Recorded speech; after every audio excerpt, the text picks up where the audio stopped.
Sorry ass DJ.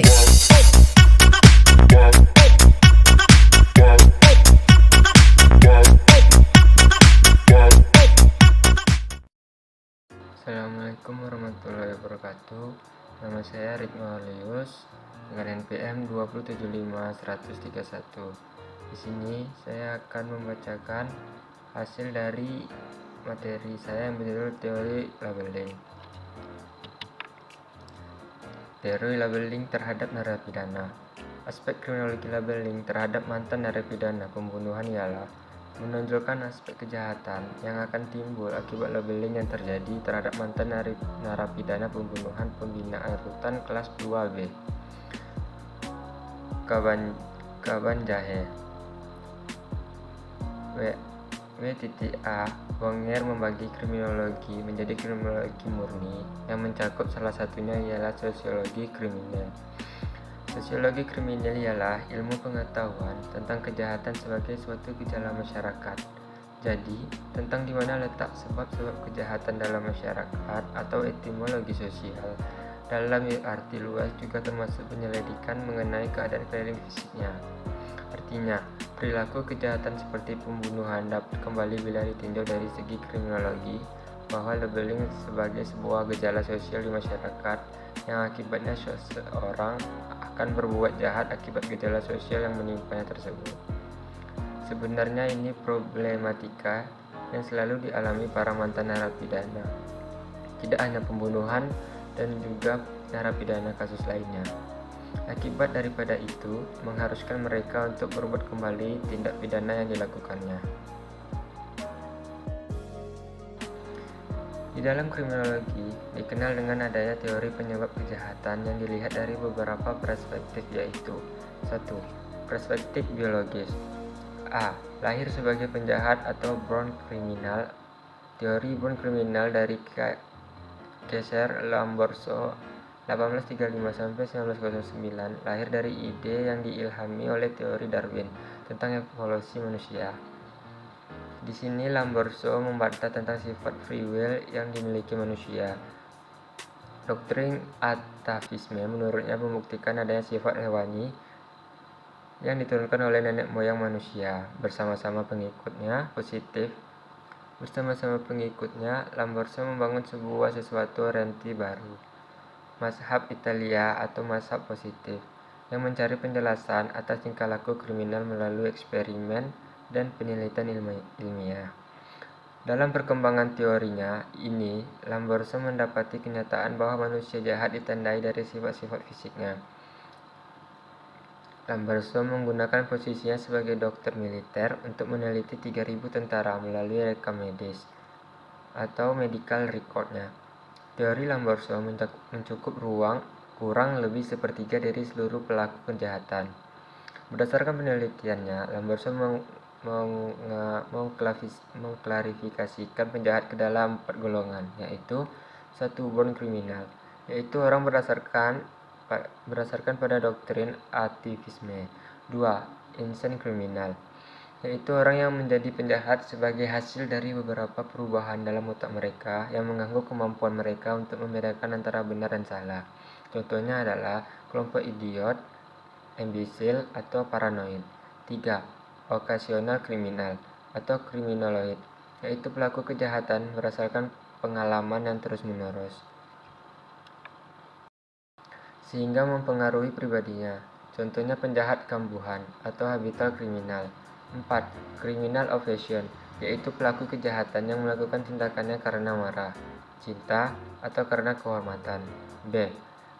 Tipe fisik menurut pendapat Ernest Kretschmer dari hasil penelitian terhadap 260 orang gila di Jerman.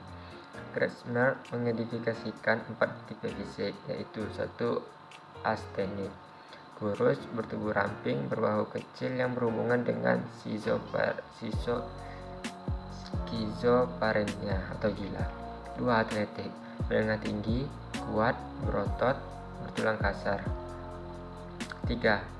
Piknik, tinggi sedang, figur yang tegap, leher yang besar, wajah yang luas, yang berhubungan dengan depresi. 4. Tipe campuran yang tidak terklarifikasi.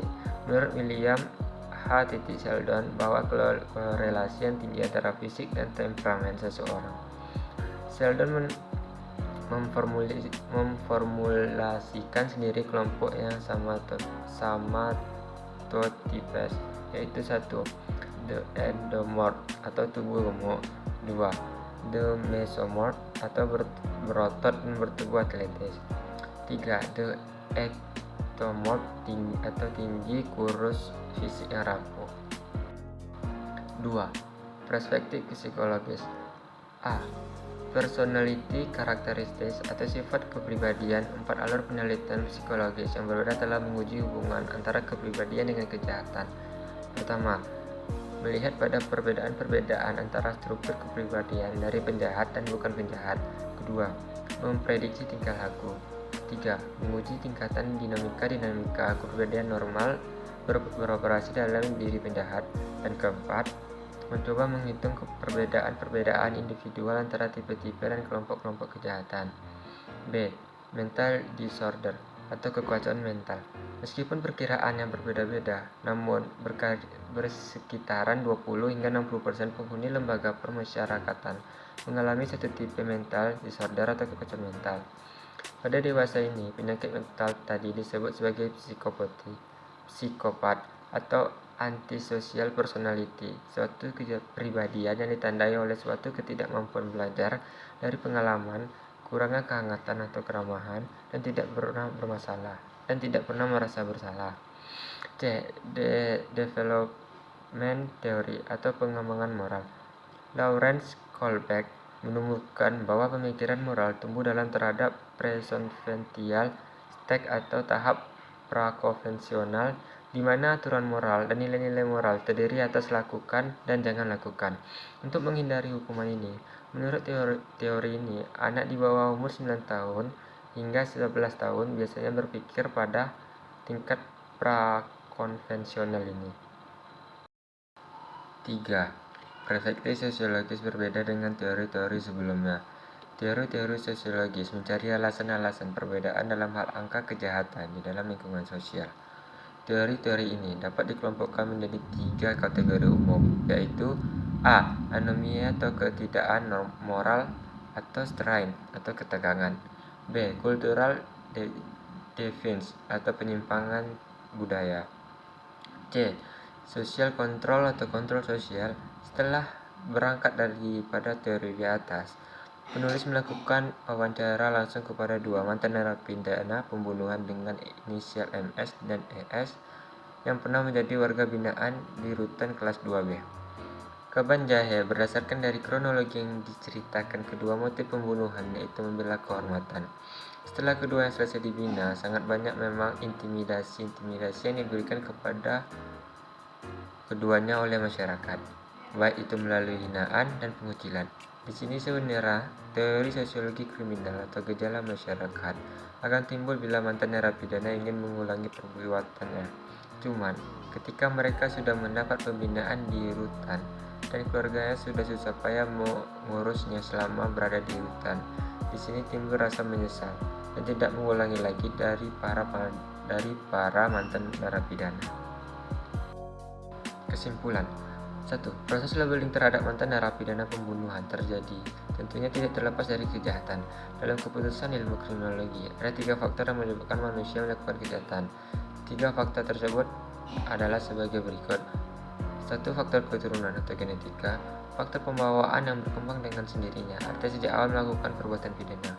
Dan faktor lingkungan, seperti halnya kasus IS yang akibat lingkungan yang menempatnya hidup keras sehingga ia tidak takut untuk berbuat tindak pidana seperti melakukan pembunuhan.